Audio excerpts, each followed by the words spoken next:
Hello, everyone. I'm Sebastian Lucido. Welcome to Line Upon Line, where we study a book of the Bible verse by verse. We're in the book of Daniel. We're doing chapter 6 today. So if you have your Bibles, open to Daniel chapter 6 and verse 1. It says, "And it pleased Darius to set over the kingdom 120 satraps." A satrap is a governor, an elitist, a prince, someone that governs. So he said 120 satraps over the whole kingdom. And over these he had 3 governors, of whom Daniel was one. So when we look at Daniel's position now, he's one of 3 governors that manage 120 governors over the land. It says, "And over these were 3 governors, of whom Daniel was one, that the satraps might give an account to them, so that the king would suffer no loss." So the 3 governed the 120 for the king, that he would suffer no loss. Then this Daniel distinguished himself above the governors and satraps because of an excellent spirit that was in him, and the king gave thought to setting him over the whole realm. So Daniel was distinguished even from the 3 because God in the king, the God had given him a spirit of wisdom and knowledge and understanding, as we've seen in the previous 5 chapters. But the king recognized this, and the king, looked at him and said, because of his excellence, I may want to set him over everything so that he governs all of this. So the governors and satraps sought to find some charge against Daniel concerning the kingdom, but they could find no charge or fault because of his faithfulness, nor was there any error or fault found in him. And these men said, "We shall not find any charge against Daniel unless we find it against him concerning the laws of his God." And so they see the kingdom, they see the king, the king's favor, they see Daniel's faithfulness, they see his wisdom, and so they're very envious at him. And so they're looking to find a way to come against him. They can't find it in the open. They can't find it in the way he's governing, the decisions he's making, how he's leading the government, what he's doing in leading the government. He's faultless. And so they feel they have to find something that he is doing with his God concerning the laws of his God, so that he might be guilty in the eyes of the king. So these governors and satraps thronged before the king and said thus to him, "King Darius, live forever. All the governors of the kingdom, the administrators, the satraps, the counselors, the advisors, have consulted together to establish a royal statute." In other words, we all got together and we're developing a royal statute to make a firm decree that whoever petitions any god or man for 30 days except you, O king, shall be cast into the den of lions. Now the king established the decree, signed the writing so that it cannot be changed, according to the law of the Medes and the Persians, which does not alter. Therefore, King Darius signed a decree. So, let's just go back over these first 9 verses. So Daniel's in leadership. He shows himself very strong. His position, even in captivity, was very strong. He was one of 3 governors that governed 120 governors in the land. He was doing it for the king and on the king's behalf. The king was looking at possibly putting Daniel over the entire kingdom, his entire realm. So all of the elitists, the governors, and they call them satraps, only here in the Bible, but they all get together and they conspire to destroy Daniel, his position, and possibly even have him killed. So they can't find a character flaw or a decision or a flaw in his ethics or decision making. So they have to find a way to make how he interacts with God illegal, to make that the crime. And so they wrote a decree that anyone that petitions, prays, or interacts or supplicates with any god or man for the next 30 days, other than the king, in other words, you have to go to the king, no more praying, no more going to any god. you have to go to the king, should die in the lion's den. And the lion's den was a cave with lions that they fed on a regular basis.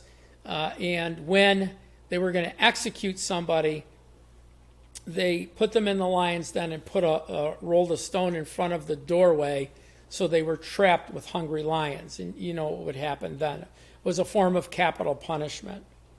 So we get down to verse 10. Now when Daniel knew that the writing was signed, when Daniel knew that this new decree was signed, he went home, and in his upper room, this is his prayer closet, with the windows open toward Jerusalem, he knelt down on his knees 3 times that day and prayed and gave thanks before his God, as was his custom in the early days. So now Daniel prayed at least 3 times a day toward Jerusalem. It says it was his custom.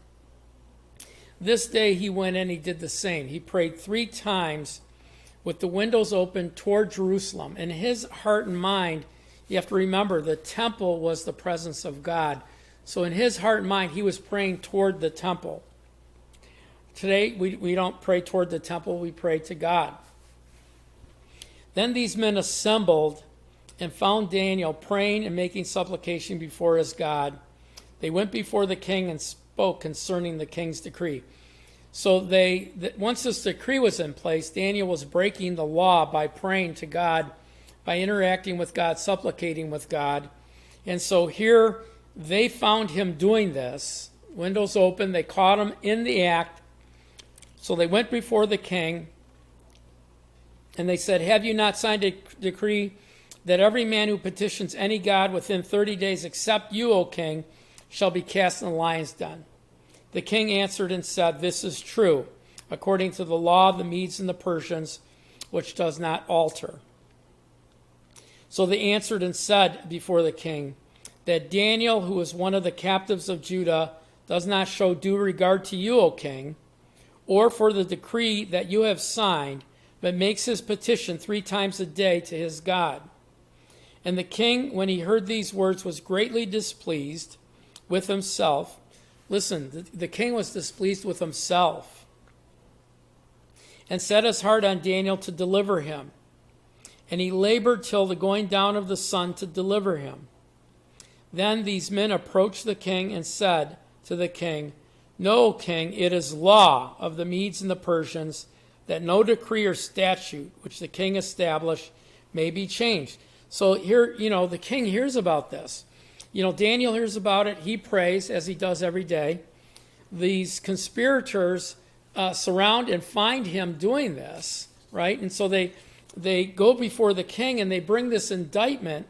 The king tries to find a way to get out of this. I mean, it says literally in the text, it says that, the king, even though he signed a decree, he was looking for a way to deliver Daniel, but he couldn't find it. They came back and said, "Listen, the sun's going down. It's the law of the Medes and the Persians. No decree that the king has established can be changed. You can't do this." So the conspirators, make a foolproof case before the king to get him executed and to get him killed. So verse 16. So the king gave a command, and they brought Daniel and cast him into the lion's den. But the king spoke to Daniel as he's going in. He said, "Your God, whom you serve continually, he will deliver you." Then the stone was brought and laid at the mouth of the den. And the king sealed it with his own signet ring and with the signets of his lord. So he sealed it, and others of this elite group put their signet ring on the seal on the cave, that Daniel might not be changed. The purpose concerning Daniel might not be changed. Now the king went to his palace and spent the night, fasting. No musicians were brought before him. Also his sleep left him. So the king is so displeased at himself and so traumatized by this, because he knows Daniel, and he knows Daniel's close to God. In fact, as he's casting Daniel into the den, he says, "Your God, who you serve continually, he's going to deliver you, Daniel. And so the king goes home. He doesn't eat. He doesn't have any entertainment, and he can't sleep the entire night because he's so distressed that he made this decree that can't be changed. And Daniel's now in the lion's den. Then the king arose early in the morning and went in haste to the lion's den. When he came to the den, he cried with a loud, lamenting voice to Daniel. The king spoke, saying, Daniel, Daniel, servant of the living God, has your God whom you serve continually been able to deliver you from the lions? So he wakes up early in the morning, he runs over, and he's yelling into the cave behind the rock, and he's saying, did God deliver you, Daniel? Did he deliver you? Then Daniel said to the king, O king, live forever. My God sent his angels, and they shut the mouths of the lions, and so they should not hurt me. I was found innocent before him, God, and also, king, I have done no wrong before you. Now, this is important. This is important for us even in this time. Let me finish just one more verse here in this section. It says, now the king was exceedingly glad for him and commanded that they should take Daniel up out of the lion's den. So he was taken out of the lion's den. No injury whatsoever was found in him because he believed in his God. So the king commanded him to be punished for breaking the law. But Daniel, the king tells Daniel, God can deliver you. The king was unhappy with himself. He was distressed at his actions. Daniel had this tremendous favor with the king. He couldn't sleep that night. He didn't eat that night. He had no entertainment that night. He rose early in the morning to go and find out if God delivered Daniel. Daniel answers and said, God sent his angels to shut the mouths of the lions. He said, I was innocent in God's eyes, and I've done nothing wrong before you. This is important. We learn that when we trust God for deliverance, when evil laws are made that prohibit our relationship with God, when the laws of the land prohibit us from serving God, from teaching, preaching, worshiping, praising God, we don't obey the laws of the land. We obey the laws of God. That's important. Because we're to obey the laws of the land to the extent that they don't prohibit us from praying, serving, preaching, teaching Jesus, or against the laws of God. And so when we learn from this that God doesn't see it as guilty in his eyes or even in the government's eyes because they made a law against him. Listen to what he said. Daniel answered and said, he sent his angels to shut the mouths of the lions. I was innocent in God's eyes, and I've done nothing wrong before you, even though you made a law. He said, we continue to worship, pray, serve, preach, teach Jesus, even when the law and the indictments come against us. We continue in our faith toward God. We learn that here.